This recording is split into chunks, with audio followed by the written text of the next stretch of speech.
Меня зовут Сергей Фомин, и сегодня я на вот этих ногах и на вон той машине пройдусь и проедусь по Новгороду, который хоть и нижний, но все равно великий. О как! А поможет собрать самые яркие и необычные впечатления мобильное приложение Кведа. Итак, сегодня мы увидим Пагаузы, бургерную Салют, Чкаловскую лестницу и еще много-много всего другого. Начинаем.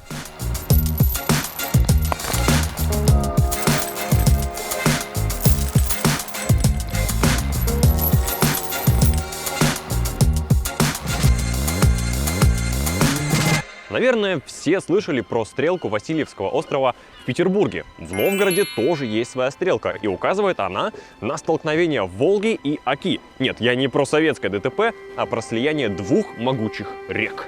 Волга и Ока много веков служили главными транспортными артериями в этой части России. Многие иностранцы удивлялись, почему русские почти не строят дорог. Но, когда природа все сделала за нас, вопрос, зачем? Ведь летом на судах, зимой на санях по реке можно очень легко перемещаться. Ну, вы просто посмотрите, какой простор и, главное, никаких пробок. Реки сыграли решающую роль в развитии Нижнего Новгорода и его торговли. Уже 500 лет назад здесь шла активная торговля, а в 19 столетии тысячи человек прибывали водным путем на Великий Торг, Нижегородскую ярмарку, и разгружали свой товар на пристанях Стрелки. Зимой и тогда здесь было малолюдно, но летом пристани Стрелки напоминали людской муравейник. Все было завалено тюками, деревянные склады ломились от товара, а пустоты между всем этим заполняли купцы, грузчики и бурлаки. Место просто отличное. Сейчас, конечно, зима, холодно. 2 дня назад здесь было минус 41, сейчас потеплело, всего минус 15. Но летом здесь кайф. Сидишь, попиваешь лимонад какой-нибудь, смотришь на воду, отдыхаешь, все хорошо. И смотришь на известные достопримечательности. Вон они, кстати, на той стороне. Туда мы тоже обязательно попадем, но сейчас предлагаю прогуляться со мной.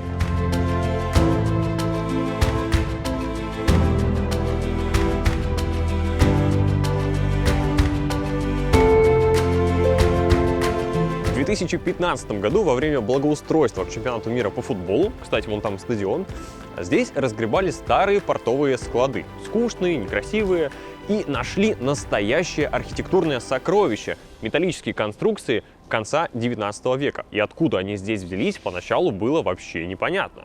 В 1896 году в Нижнем прошла 16-я Всероссийская промышленно-художественная выставка. Были выстроены красивые и современные павильоны, чтобы люди со всего мира могли посмотреть на первый русский автомобиль, на то, как Александр Попов демонстрирует свое радио, и на другие достижения российской науки и техники. Сейчас здесь создан современный культурный центр Пагаузы. Здесь проходят концерты и выставки. Очень интересное культурное место.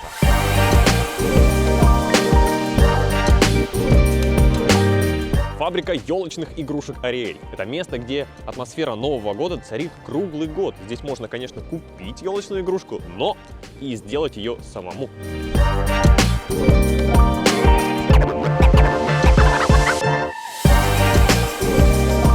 Мы попали прямо вовнутрь. На производство нас, к сожалению, не пустили, но мы сейчас пообщаемся с Ириной. Ирина, здравствуйте. Здравствуйте.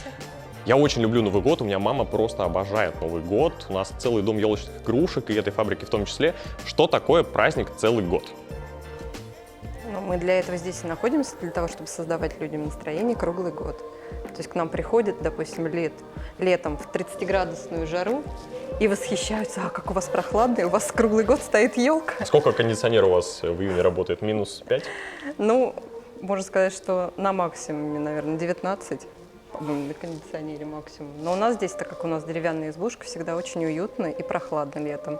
То есть и музыка новогодняя, и музыка и новогодняя, конечно, все. То есть все соответствует настроению новогоднему. Сколько мастеров у вас работает?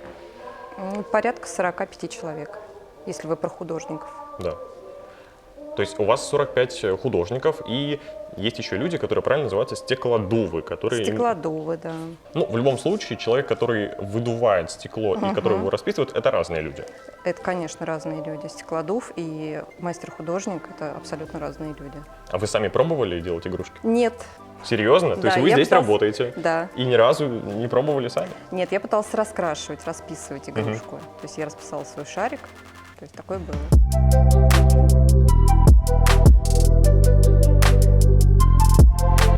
Ну, покажите мне самые дорогие игрушки, о которых вы говорили. Здесь у нас представлена сказка «Щелкунчик». Наверное, все ее из детства знают, помнят, да? Сам персонаж главный – Щелкунчик, Мышиный король и Дроссельмейер. Здесь у нас представлена сказка «Снежная королева». Тоже все помнят наверняка. Сама Снежная королева, Герда, Кай и вороны Карл с Кларой. Я правильно понимаю, что здесь, на фабрике, игрушки стоят дешевле, чем у ритейлеров, например, в Петербурге? Безусловно. А насколько? Здесь самые дешевые цены. Я уже не знаю, не могу Можно сказать. ли этим сравнением, насколько в Петербурге, например, отличается цена, купить билет в Нижний Новгород? Наверное, да. я Ребята, вы знаете, что делать.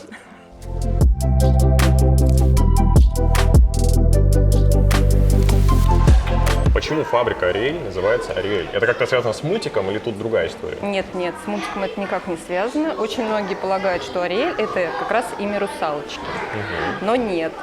Ариэль называется так, потому что создателей фабрики, именно организаторов, именно тех, кто эту фабрику замыслил когда-то, зовут Елена и Аркадий. То есть Аркадий Юрьевич и Елена Викторовна являются основателями данной фабрики. Так. И именно их имена и легли в основу названия фабрики. То есть Елена, Ариэль – это Аркадий, то есть начало Аркадий, и Елена – Ариэль и Елена. Слушайте, вот это Отсюда нейминг. сложилось название фабрики, да. Кстати, К заметил, что- русалочке не имеет никакого отношения. Все, Дисней, вот и все. Вижу, очень много у вас ходит детей на экскурсии. Как часто это происходит? Их прямо из школы приводят, и каждый день это входит в школьную программу местную? Ну, просто школы организуют экскурсию на фабрике, они предварительно звонят и записываются на эту экскурсию.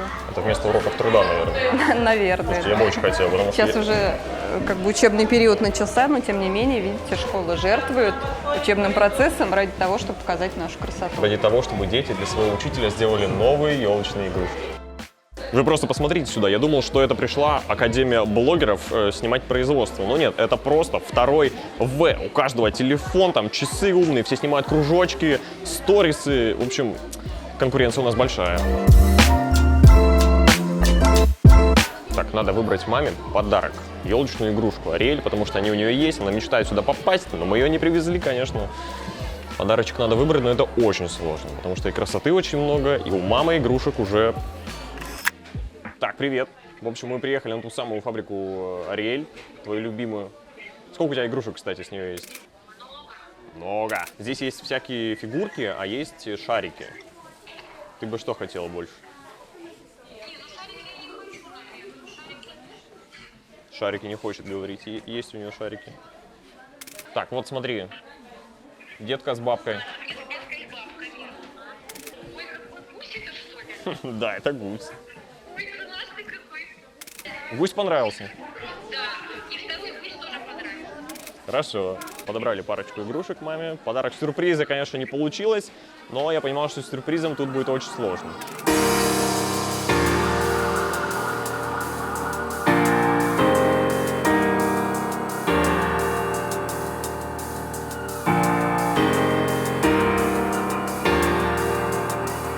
Мы на главной улице города, Большая Покровская. И здесь хочется даже в холодную погоду ходить, гулять, все рассматривать, фланировать, потому что здесь правда красиво. Особенно вечером рекомендую прийти и посмотреть на эту потрясающую подсветку. Мест, куда можно зайти и погреться с друзьями или одному, тоже предостаточно. Это и разные и кафе, и бары, и всякие рестораны, ну и чай с собой на стиле.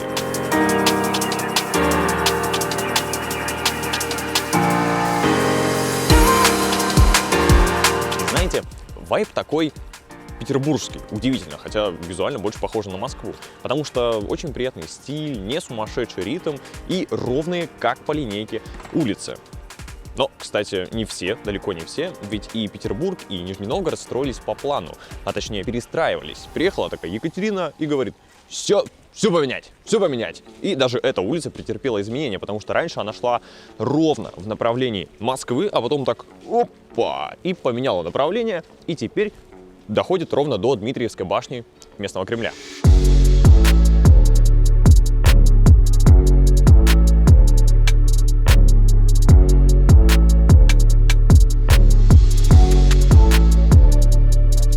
Это афиша как будто нашей команды. Вот сегодня я бестолочь, а завтра мы энергичные люди, да, парни? Да. Да, вижу. Глаз второй тоже открой, пожалуйста.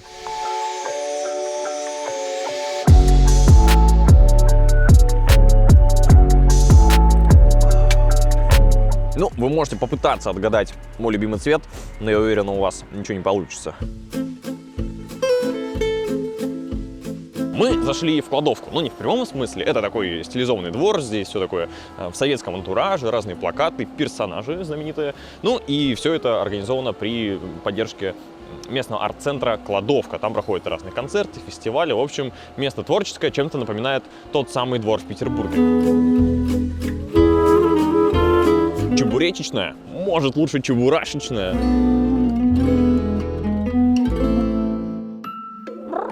А чебурашка выйдет?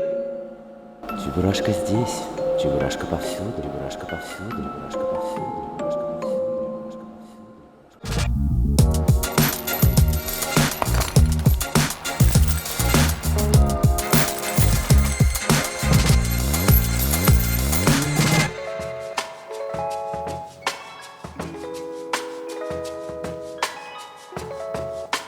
Ну, вот и я попал в ту категорию людей, которые нагулялись, подмерзли и проголодались. И мои друзья из Нижнего Новгорода посоветовали мне одно местечко, где можно не просто вкусно, но и стильно и уютно поесть, по их словам. Ну, давайте посмотрим. Место называется «Салют». Животик мой урчит.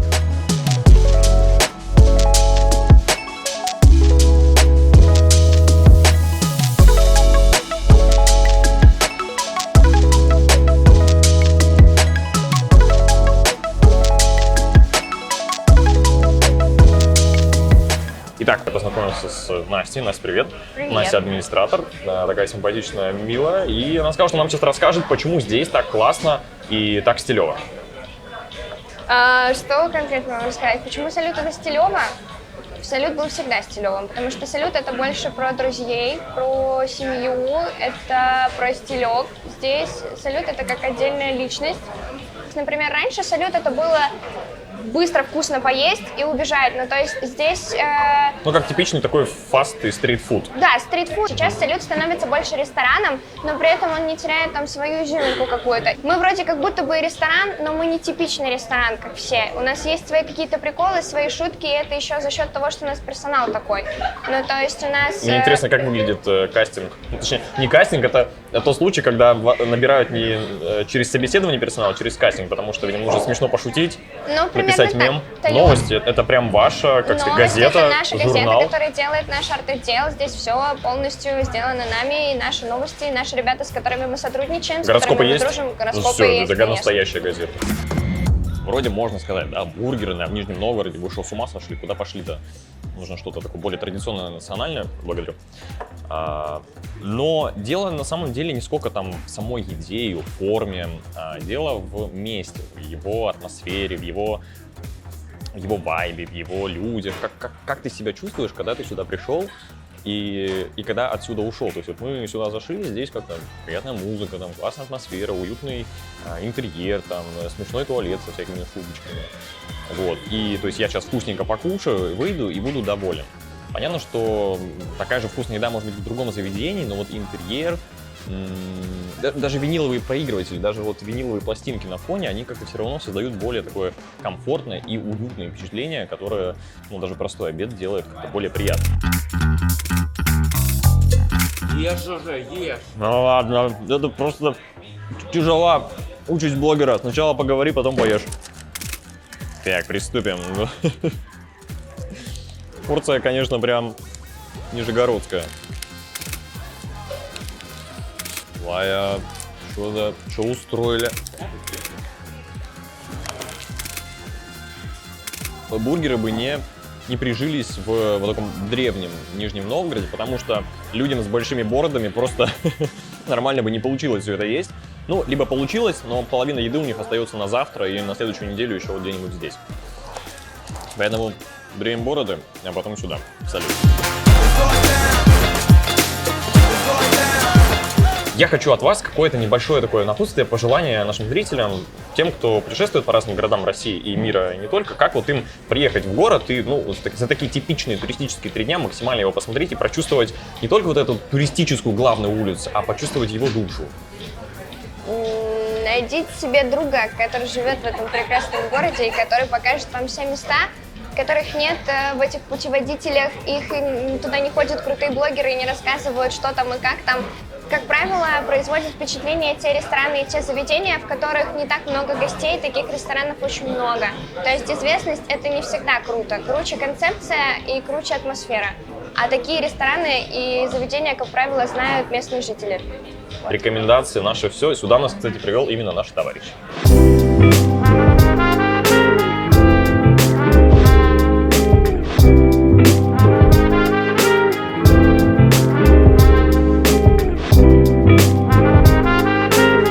Мы вышли с Покровской улицы, и она упирается, как и обещал, ровно в Дмитриевскую башню Нижегородского Кремля. И здесь как-то питерская атмосфера уже точно заканчивается, потому что Новгород, он такой то вверх, то вниз, и в Петербурге-то все ровно, а здесь еще и Кремль Нижегородский. Вы посмотрите, какой он мощный. Это напоминает уже все-таки больше Москву. Его цвет стен тоже менялся несколько раз. Изначально он был такого светлого цвета белого известняка, потом кирпичного, и вот в советское время он уже был перекрашен в такой светло-красный. Кстати, раньше стены Нижегородского Кремля были выше, аж на 4 и даже 6 метров. Это связано с тем, что земля поднимается, что-то досыпали, и получается, что Кремль постепенно спускается в метро.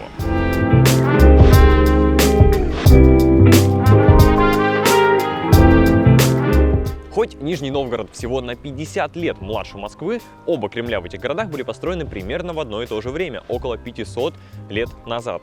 Но здесь, в Нижнем, есть очевидное преимущество. Чтобы попасть внутрь Кремля, вам не нужен спецпропуск, вам не нужно быть депутатом, президентом, министром, вам даже не нужен никакой билет. Вы просто сюда бесплатно заходите и гуляете. И вот, знаете, по моим личным ощущениям, здесь какая-то древность, вот эта аутентичность чувствуется даже больше. По поводу транспорта. Здесь есть практически все. Вы можете передвигаться на своей машине, я проверил, это делать вполне комфортно. Здесь есть, кстати, каршеринг, есть автобусы, да, то есть городские, вы их спокойно используете, и даже есть 2 ветки метро. Оно, конечно, не очень обширное, и я бы не сказал, что очень удобное, но в целом, если необходимо быстро добраться между дальними точками, подходит. И даже здесь есть канатная дорога, которая была построена специально с одного берега на другой, потому что объезд на машине занимает около часа. Но кроме описанного транспорта, вы также можете передвигаться на самом главном и самом бесплатном, ваших 2 ногах. Например, большая часть наших точек, в принципе, могла быть пройдена именно на них. И вот я добрел до усадьбы Рукавишниковых. Здесь не буду рассказывать про архитектуру, это так, все красиво, меня здесь впечатлила другая история.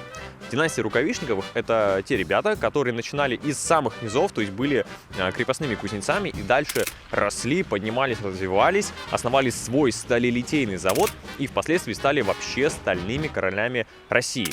Жертвовали много на благотворительность, строили музыкальные школы, помогали заключенным в тюрьмах, жертвовали на женское образование. Ну, в общем, можно сказать, что Рукавишниковы красавчики.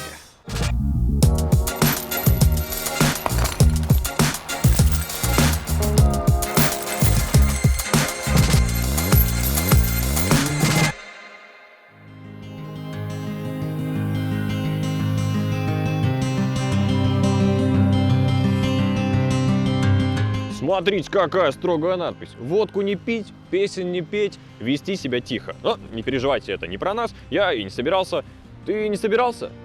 Ты не собирался. Он не собирался. Все хорошо. Кстати, раньше эта надпись находилась на фасаде вот этого ночлежного дома Бугрова. Бугров – известный нижегородский купец 19 века и меценат. Кроме этой ночлежки на 900 человек, он построил еще более 30 зданий. Здание Думы, доходные дома, вдовий дом, жилье для вдов с детьми, часть водопровода, который, кстати, по настоянию и Бугрова в том числе, был навсегда бесплатным для всех жителей. Навсегда продлилось до революции. Бугров тоже был из крестьян и, мало того, из бурлаков. Его предки тянули баржи, а он тянул на себе весь город. А вот это что-то знакомое, да? Спокойно, спокойно. Памятник в Москве Минину и Пожарскому на месте. Это его уменьшенная копия. В 1611 году гражданин Нижнего Новгорода, земский староста Кузьма Минин, вон там, в Кремле, призвал людей в ополчение против польских интервентов, занявших Москву. Его поддержали все и стали собирать средства для народного ополчения. Нужно было найти полководца, и выбрали князя Пожарского. Вот он, сидит. Почему сидит? Да потому что долго уговаривали князя, все никак он не соглашался, сидел и думал. Но когда Минин согласился заведовать хозяйственными делами, тот все-таки решился. Именно поэтому Минин первый человек в России без титула, не царь, не граф, не графиня, не графин, которому в России поставили памятник. Простому гражданину. Представляете?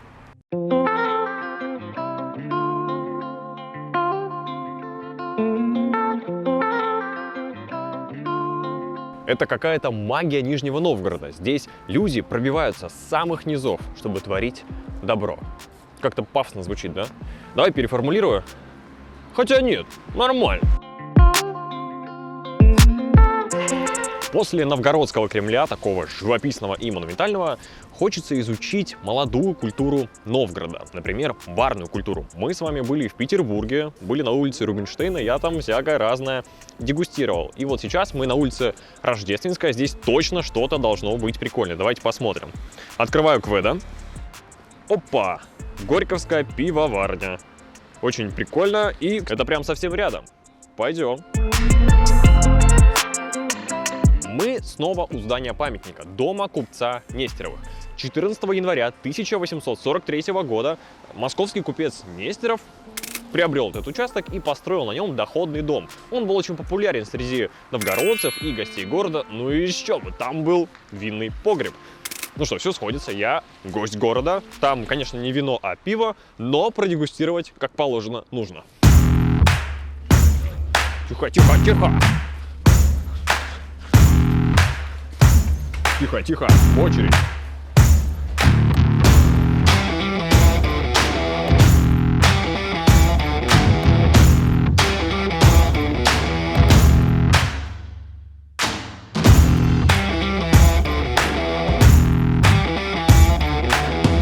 Михаил, здравствуйте.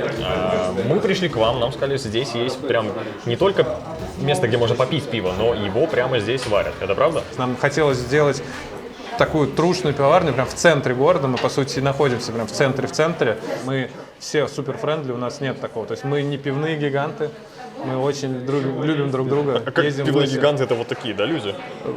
Блин, нет, пивные гиганты, это которые деньги считают. А вот как раз крафтовые гиганты, они вот такие добрые, большие, много любви и добра в них, да. И есть и такие, есть суперспортсмены, есть любители пива, которые варят, а потом бегут марафоны, нормально. Я просто подумал, что спортсмены в каком-то определенном литре Вообще, спорта, хотел сказать, на оговорочка. удивление наоборот, да, то есть ты можешь варить пиво, а при этом быть марафонцем. Я вот сам пиво, ну, честно говоря, не очень, чтобы люблю. То есть я больше там сидр пью. Я знаю, что у вас его пока нет, но вроде как Все в процессе. предвещается, да. Но в современном мире, ну и в пиве в том числе, важен, понятно, вкус, там бутылка, но вот очень важна обертка, то есть какая-то стильная, красивая, я, позволю себе сказать, не кринжовая этикетка. Вот у вас они прям как положено. Откуда у вас такая красота? Так как мы в Нижнем Новгороде, мы очень любим свой город, мы решили особый акцент сделать именно на дизайне и сделать историю, связанную с городом. И у нас почти на всех бутылках что-то связанное с городом. Вот. На этой бутылке, на ней Кремль. Это, в общем-то, главное достояние нашего города. Название тоже не просто так, называется Unbroken, не сломленный. Наш Кремль никогда никто не смог захватить. То есть такая особенность, которую мы также вынесли. Другая этикетка, на ней наш фирменный закат летний. Приезжайте летом с закатами у нас все замечательно. Мало того, мы в этом году столица молодежи, поэтому стопудово к нам. Ну, мы же попадаем. Да, да, и, в общем-то, ну, кроме того, что мы про город рассказываем, все этикетки практически делаются стрит-арт-художниками. Наш город славится не только своими достопримечательностями и закатами, мы еще и одна из столиц стрит-арта, там, наравне с Екатеринбургом. И нам рисуют этикетки несколько стрит-арт-артистов, и, в общем-то, все, что вы видите, это отрисовано вручную.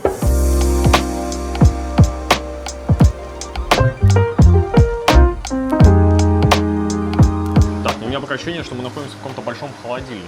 Это не холодильник, это технологический кабинет. Здесь, в общем-то, происходят все технические моменты, связанные с пивоварением. Здесь смешивается хмель в нужном количестве, здесь добавки всякие смешиваются. Например, мы используем в пиве лактозу для добавления молочного вкуса. Все это вешивается на весах. Также здесь проходят лабораторные исследования, которые нам необходимы для пива. Мы проверяем там определенные ингредиенты, да, чтобы в нем были, которых не было. У меня ощущение, что когда мои одноклассники в школе говорили, что так, я буду учить химию не потому, что я хочу стать ученым, а потому что я хочу варить крутое пиво, я смеялся, потому что думал, что это шутка. Оказывается, ну это вообще не шутка.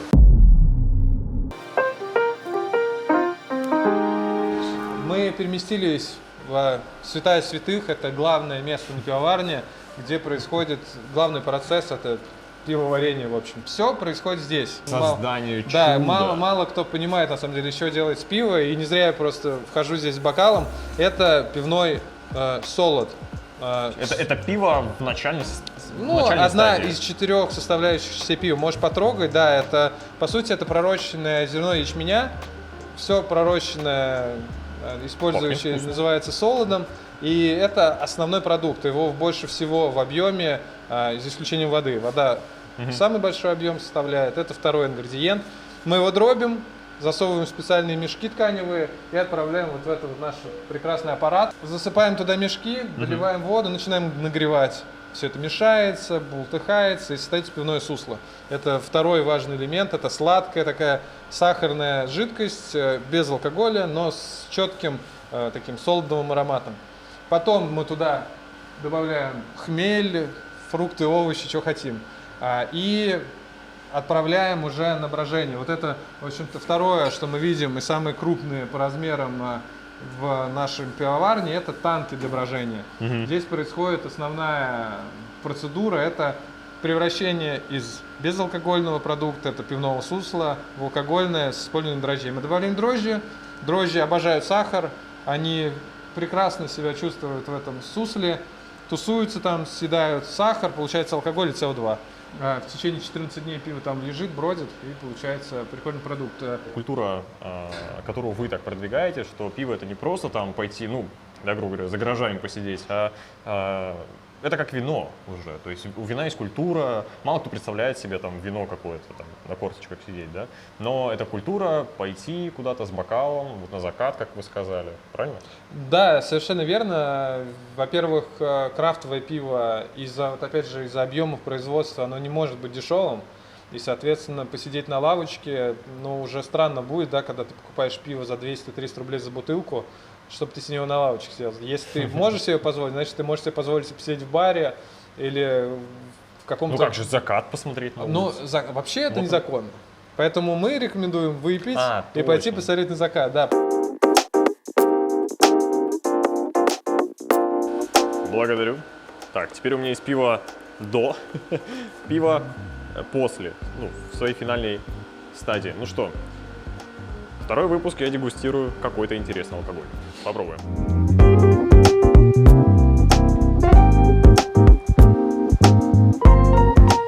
Ну, интересно.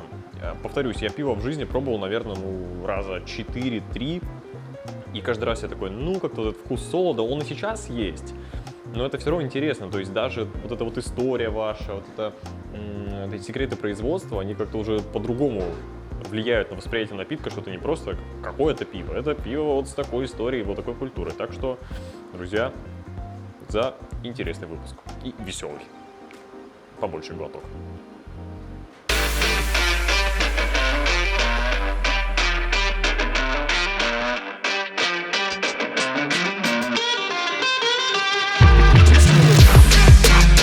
Ну что, мы у знаменитой Чкаловской лестницы. 560 ступенек вверх. Это, ребята, дело нелегкое. Кстати, там наверху нас ждет памятник Чкалову. Но, как мы выяснили, чтобы добиться чего-то, нужно с усилием двигаться вверх. Предлагаю мне и тебе, дружище, преодолеть этот путь.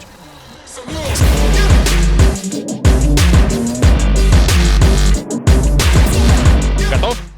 Погнали!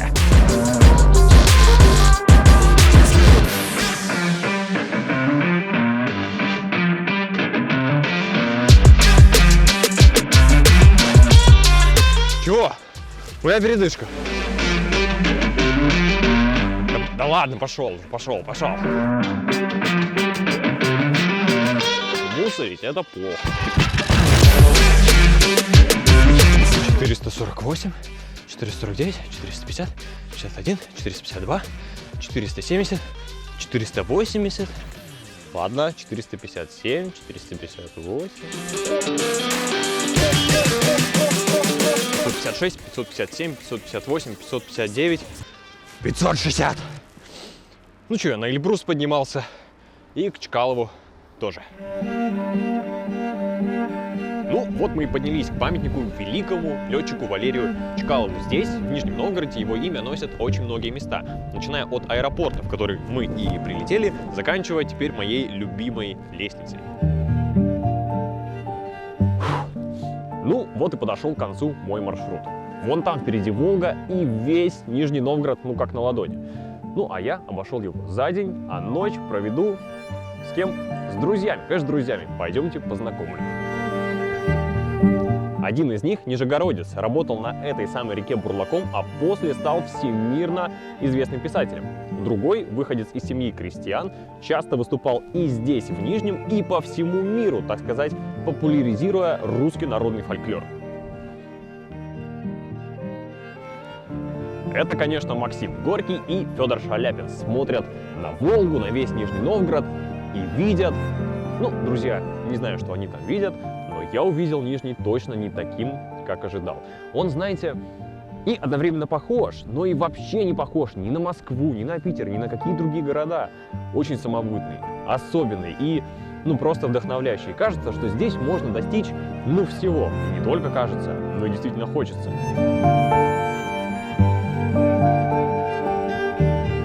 Если вам захотелось здесь побывать, что ж, это точно достижимо. Приложение Кведа вам поможет. Ссылка на скачивание в описании, QR-код здесь и мой чек-лист. Отправляю. Стрелка Нижнего Новгорода, Пакгаузы, Большая Покровская улица, Бургерная Салют, памятник Минину и Пожарскому, Нижегородский Кремль, Нижегородская елочная фабрика Ариэль, Чкаловская лестница и памятник Чкалову, памятник Горькому и Шаляпину.